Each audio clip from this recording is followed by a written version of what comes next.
All right, so our last thing is we will focus on just the happiness side of things and show how to plot this over time in one way. There are lots of different ways. So here we're going to move on to this widget in the bottom corner.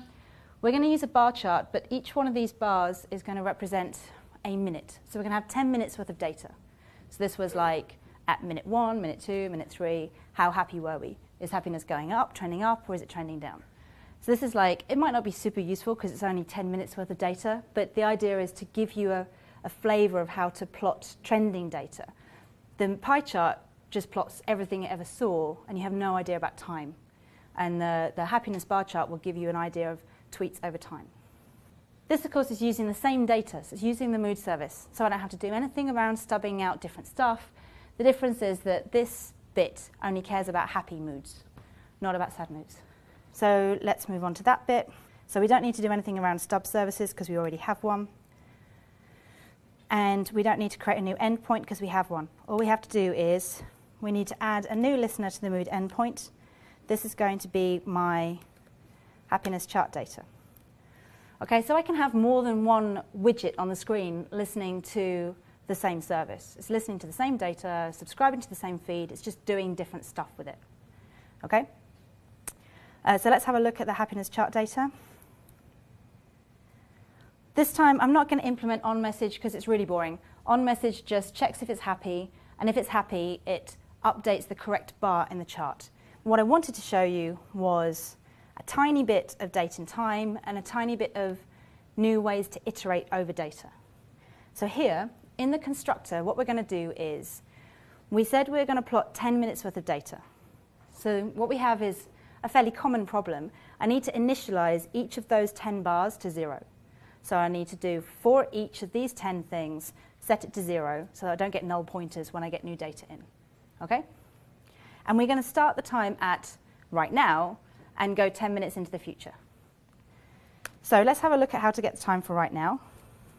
We're going to use local date time in new date and time. So we have new date and time, which came into Java 8, not a moment too soon. And there's lots of fun stuff. It works on immutable things. It works on builders.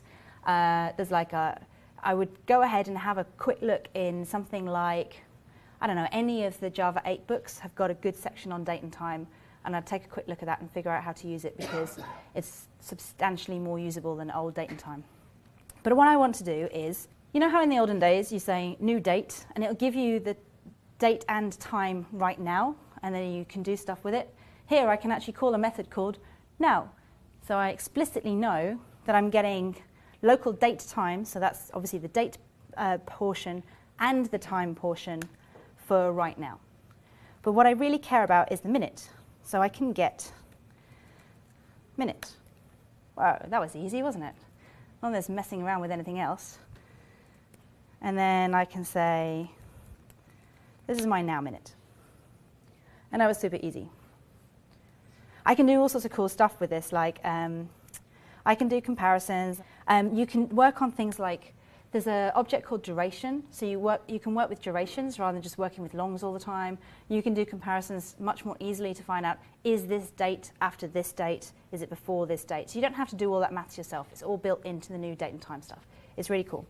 But generally speaking, what I like about it is that when I want to get a minute, I can get a minute without messing around with anything. Now what I want to do is, I need to create a new, well you can see this, I need to create a new empty bar for the next 10 minutes. What I might have done in the olden days is, I might iterate, I might have I need it to be now minute plus 10. I'm going to say from now until now plus 10. I've got a method called, initialize bar to 0, I. Okay? So we've all written code like this. We know what it does. We're going to iterate from now. The now minute is, it's actually 0, 0 on the dot. It's 2 o'clock. So the now minute is 0. So from 0 until 10, set the bar associated with that minute to 0. We can do this slightly differently with Java 8. We can call an int stream.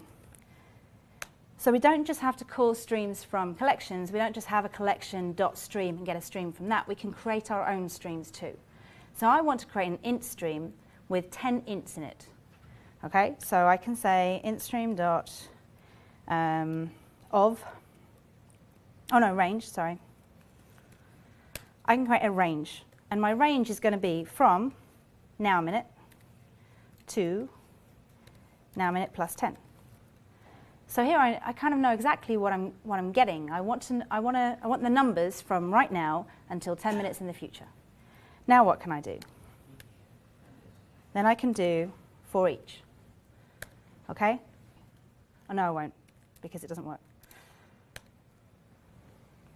So this value, this is one of the values from this range. Okay, this is like the I in our iterator. So what I want to do is I call this dot, I call initialize bar to 0 with value. And then I'm going to cheat. I can replace it with a method reference. I don't need that. So now instead of having the for loop, which is much more familiar to us because you use for loops all the time, we can have this thing which says, look, from now until 10 minutes time, just call initialize bar to 0. For this particular case, I really think that it would be up to you and your team which one you find more readable. Because I think most of us would be quite happy with a for loop from now to 10 minutes time because we're used to it and we can read that. It's very readable. This, I think, when we're new to Java 8, would be, it's got a couple of things in here which are unfamiliar to us. 1, int stream. 2, range. 3, method references. So although it's 1 line of code instead of 3, it might take us a bit longer to get our head around it. So for this, I would say, like, use this if it seems more readable and more useful for your team. Otherwise, just use a for loop. Yeah, I mean, I personally think range is quite interesting because I think range is quite readable. I can say from this to this, do something, rather than having a for loop, which has got a lot of boilerplate in there that you're used to ignoring, but it's still boilerplate. Yes? And in stream is you can create a stream off of any value? You can create it off a lot of things. So if I have an int stream, I could say range, which is what I did, but I can also say int stream of, and I can give it like a single value, which I can get that to repeat that value again and again, or I can give it an array or a var args of values, like 1, 2, 3, 4, 5, and use that. So it's like loops, so like is it in the same category as like loops and for? Yeah. Is it in the same category as loops and for? Yes. If you have like a for loop which is going to say from 0 to 10 do something, you could just as easily say I'd like a stream of 0 to 10 and then I'm going to do something on it. What might be more interesting here is you can create things like infinite streams of, I don't know, Fibonacci sequences or strings and stuff. I haven't really used that, so I'm not sure how useful that would be in the real world.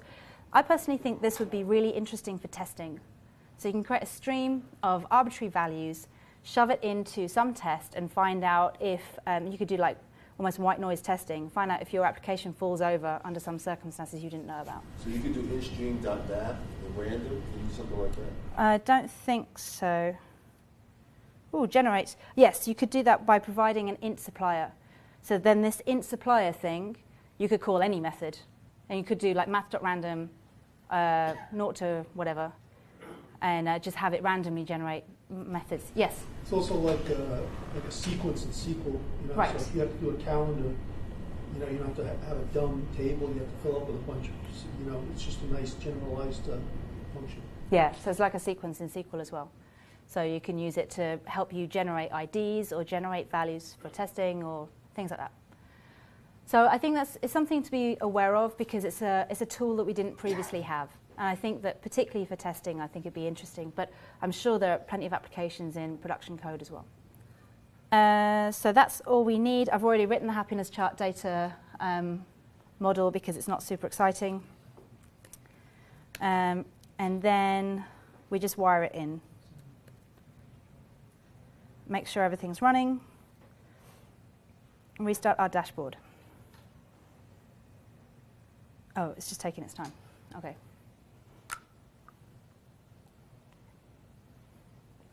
how exciting, we have an error. Even more exciting, now I can get to talk to you about some of the downsides of Lambdas.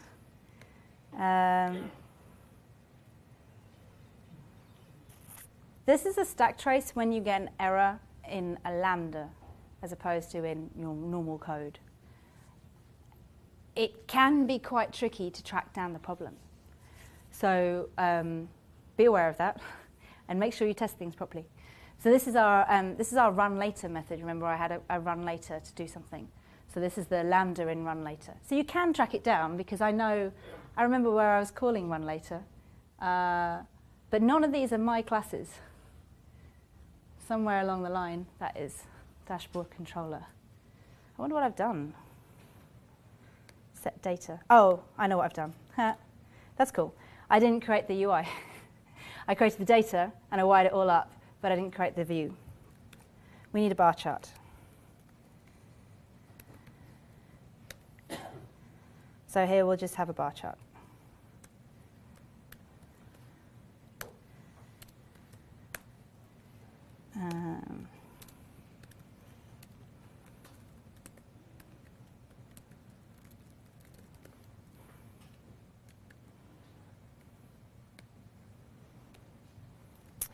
And with a bar chart, not surprisingly, we're going to need an x-axis and a y-axis. My x-axis is going to be time, so let's call that time. My y-axis, again, these are cheats that I wrote, live template cheats that I wrote because it seemed like a lot of boilerplate. My y-axis is going to be y-axis, a label of count of tweets. On line charts, is there anything yet to handle time over multiple hours for the x-axis intelligently, rather than just... In JavaFX? Yeah. I wanted to do this as a line chart, actually, so I found a demo of how to create like a stock ticker, basically, over time. I've done line charts, and they work. The problem is the x-axis label is not good. You can only do fractions of hours as opposed to time and minutes and how many x-axis. Oh, I see what you mean. So instead of doing like 0.25 hours, you want to say 15 minutes. Right. Yeah, I don't think so. I'm not sure of it. I did find that with a lot of those, when you're charting things over time, a lot of the tutorials I found around JavaFX specifically kind of had you had to do some interesting stuff around how to manage the data as it scrolls, and maybe you can do some stuff around displaying the time as well. But yeah, built in, no, I don't think so. So we have our happiness bar chart. So we should be able to restart our dashboard, hopefully without an error.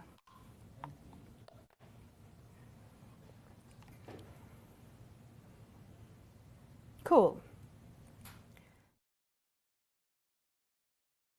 But you can see that as we get each new happy tweet, we're updating, it's 10 past 2, so we're updating the 10 minutes, the bar for 10 minutes past 2.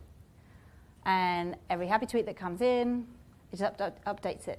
JavaFX is taking care of this animation by default. I didn't have to do any of that stuff. It will auto-scale your axes according to the values that are in there, and it will try and auto-smooth stuff as you go as well. Let's wait for it to tick over a little bit. When it turns to 11, we get a new one down here. Okay, so that's finished. Now this is going to keep going up, and that will just keep going along the next 10 minutes. Let's do our, as per usual, as with all the other ones, I do have some CSS changes I want to make to this. We're plotting happiness, and the bars are red, so I want them to be green. So we'll do that with our CSS.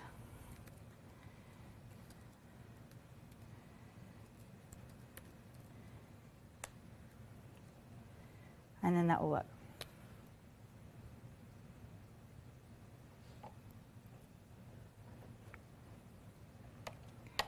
Okay, cool. So we have a fully functional dashboard.